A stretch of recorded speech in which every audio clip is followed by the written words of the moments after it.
5,000 টাকা নিয়েছে ঘরের বাবদে। আমি প্রতাপ মাস্টার হাতে তুলে দিয়েছি 5,000 টাকা। আমার এখন টাকা ফেরত চাই। এটা সম্পূর্ণ মিথ্যা কথা। আমি কারো কাছ থেকে ঘর বাবদ টাকা নেই নাই। তো আমাদের হাতে কেউ পয়সা দেয় নাই, আমরা এটাই বলবো। বলছি ঘর দেওয়ার নাম করে 10,000 20,000 টাকা করে টাকা নেওয়া হয়েছে। আমরা নেই টাকা। কাটমানি সম্পর্কে জানি না, এবং কেউ যদি কারো সাধারণ মানুষের টাকা নিয়ে থাকে সেই টাকা ফিরে দেওয়া ভালো। আবাস সহ একাধিক সরকারি প্রকল্পে কাটমানি নেওয়ার অভিযোগ তুলে গ্রাম পঞ্চায়েত সদস্য এবং তৃণমূলের বুথ সভাপতির বাড়ি ঘেরাও করলেন স্থানীয় বাসিন্দারা। ঘটনাটি ঘটেছে কোচবিহার 1 নম্বর ব্লকের ঘুঘুমারি গ্রাম পঞ্চায়েতের ডাঙ্গালের কুঠি এলাকায়। পরিস্থিতি উত্তপ্ত হয়ে উঠলে এলাকায় পৌঁছয় পুলিশ এবং কেন্দ্রীয় বাহিনীর জওয়ানেরা। বিক্ষোভকারীদের অভিযোগ, সরকারি সুবিধা পাইয়ে দেওয়ার নাম করে সাধারণ মানুষের কাছ থেকে টাকা নেওয়া হয়েছে। কাটমানির টাকা ফেরতের দাবিতেই এদিন অভিযুক্তদের বাড়ির সামনে বিক্ষোভ দেখান স্থানীয়রা। 5,000 টাকা নিয়েছে ঘরের বাবদে। আমি প্রতাপ মাস্টার হাতে তুলে দিয়েছি 5,000 টাকা। আমার এখন টাকা ফেরত চাই। কি বলছিল কি বলে? আমাকে উনি ভয় দেখায়নি, আমাকে টাকা চাইছে যে টাকা দিতে হবে, ঘর পাইছো। আমাকে দিব না, কয় না দিতে হবে, না দিলে আর ঘর পাবা না। পরে এটা বলছে, পরে আমি ওকে রাতে 5,000 টাকা দিয়ে দিয়েছি। এখন টাকা ফেরত চাই। হ্যাঁ, এখন টাকা ফেরত চাই। উত্তেজিত জনতার হাত থেকে তৃণমূল বুথ সভাপতি প্রতাপ চন্দ্র চন্দকে উদ্ধার করে থানায় নিয়ে যায় পুলিশ। যদিও সমস্ত অভিযোগ অস্বীকার করেছেন অভিযুক্ত পঞ্চায়েত সদস্য শেরিনা খাতুন এবং বুথ সভাপতি প্রতাপ চন্দ্র চন্দ। তাদের দাবি, রাজনৈতিক উদ্দেশ্য প্রণোদিতভাবেই এই বিক্ষোভ সংগঠিত করা হয়েছে। এটা সম্পূর্ণ মিথ্যা কথা। আমি কারো কাছ থেকে ঘর বাবদ টাকা নেই নাই। এবার আমি মাত্র 3 মাস থেকে সভাপতি নির্বাচিত হয়েছি। আমার পার্টি থেকে নির্দেশ দিল বড় করে ঘটা করে সম্মেলন করতে হবে। তাহলে আমি পার্টিকে বললাম যে আমার তো এই মুহূর্তে আমার অবস্থাও খারাপ, সম্মেলন তো করা যাবে না। প্রত্যেক ভূতেই না যারা যারা ঘর পায় তারা তাদের কাছ থেকে টাকা তোলে। এটা বললাম ওইটা তো আমার নীতি না। আমি যারা বরং যারা টাকা তোলে আমি তাদেরকে বাধা দিই। হ্যাঁ, কয় না কিছু 2,000 কিনা তুললে ওরা এমনিই দেবে, সম্মেলন তো এমনিই দেয়। পরে হ্যাঁ, আমি সত্য কথা বলতেছি, মানে যারা যারা ঘর পাইছে আমি বলছি 2-4 হাজার করে দিও আমার। হ্যাঁ, এটা আমার সম্মেলন করতে লাগবে। হ্যাঁ, তার মধ্যে মানে মোটামুটি মানে 4 ভাগের 1 ভাগে লোকে কিছু দিছে, কতকে 1,000 দিছে, কতকে 2,000 দিছে। হ্যাঁ, সর্বোচ্চ 4-5 জনে 5,000 করে দিছে। হ্যাঁ, এই করে আমার কাছে 55,000 টাকা উঠছিল।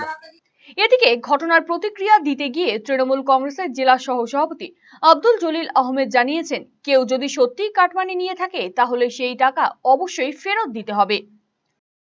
কাটমানি সময় আমি জেলা পরিষদের আছি, আমি কাটমানি সম্পর্কে জানি না, এবং কেউ যদি কারো সাধারণ মানুষের টাকা নিয়ে থাকে সেই টাকা ফিরে দেওয়া ভালো।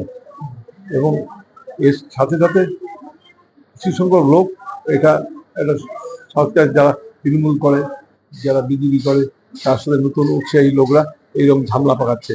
আমি তারপরে বলি, ঝামেলা পাকাচ্ছে যখন, যদি সেটা প্রমাণ তত্ত্ব থাকে তাহলে নিশ্চয়ই কেউ নিলে ভাই দিয়ে দেওয়া ভালো। অন্যদিকে বিজেপির মণ্ডল সভাপতি আখির রঞ্জন পাল এই ঘটনাকে তৃণমূলের দুর্নীতির উদাহরণ বলে কটাক্ষ করেন। ঘটনাকে কেন্দ্র করে এলাকায় এখনো চাপা উত্তেজনা রয়েছে।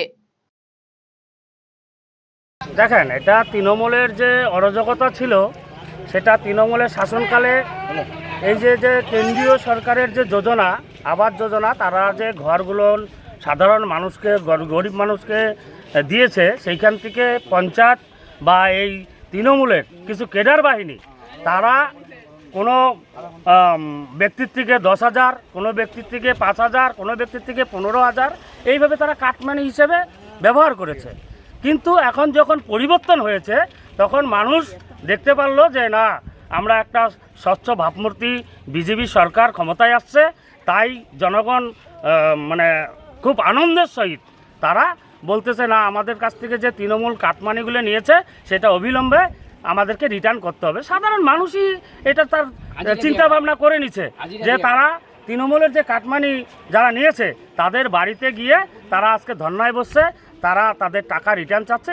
এই বিষয়ে অভিযুক্ত পঞ্চায়েত সদস্য শেরিনা খাতুন কি বলেছেন শোনাবো। আমাদের হাতে কেউ পয়সা দেয় নাই, আমরা এটাই বলবো। বলছি ঘর দেওয়ার নাম করে 10,000 20,000 টাকা করে টাকা নেওয়া হয়েছে। আমরা নেই টাকা। গ্রামের মানুষরা আজ আপনার বাড়ির সামনে বিক্ষোভ দেখাচ্ছে। ওরা বিক্ষোভ করতেই পারে, কিন্তু আমরা কোনো পয়সা নেই। তারা কি মিথ্যা অভিযোগ করছে? আমরা কোনো পয়সা নেইনি, আমাদের হাতে কেউ টাকা দেয় নাই। ওরা বলতেও পারবে না যে আমাদের পঞ্চায়েতের হাতে কেউ পয়সা দিয়ে গেছে বা পঞ্চায়েত তার বাড়ি গিয়ে পয়সা আনছে, কেউ বলতে পারবে না। RCTV সংবাদ, কোচবিহার। রায়গঞ্জবাসীদের জন্য সুখবর। যারা দীর্ঘদিন ধরে জয়েন্টের ব্যথা ও হাড়ের সমস্যায় ভুগছেন তাদের জন্য রায়গঞ্জ দিশারিতে আসছেন আরএন-টেগোর হাসপাতালের জয়েন্ট রিপ্লেসমেন্টে ভারত বিখ্যাত অস্থিরোগ বিশেষজ্ঞ doctor Barun Dutta, MD, DNB। এখন থেকে প্রতি মাসের নির্দিষ্ট দিনে ডাক্তারবাবুকে দেখাতে আজই যোগাযোগ করুন দিশারি হেলথ কেয়ার, উকিলপাড়া, রায়গঞ্জ শাখায়। যোগাযোগ করুন 7477785509 এবং 7477785512 এই নম্বরে। রিলায়েন্স ডিজিটাল রায়গঞ্জ চিলফেস্ট শুরু হয়ে গেছে। গরমে এবার থাকুন ঠান্ডা, আরামে আর সাশ্রয়। এসির সবচেয়ে বড় offer, lowest price ever. Air কন্ডিশনার্সে বিশাল ছাড়, একটি EMI একদম ফ্রি, 21,000 টাকা পর্যন্ত cashback, free delivery and fast installation, free available. আজই ভিজিট করুন রিলায়েন্স ডিজিটাল রায়গঞ্জ স্টোর।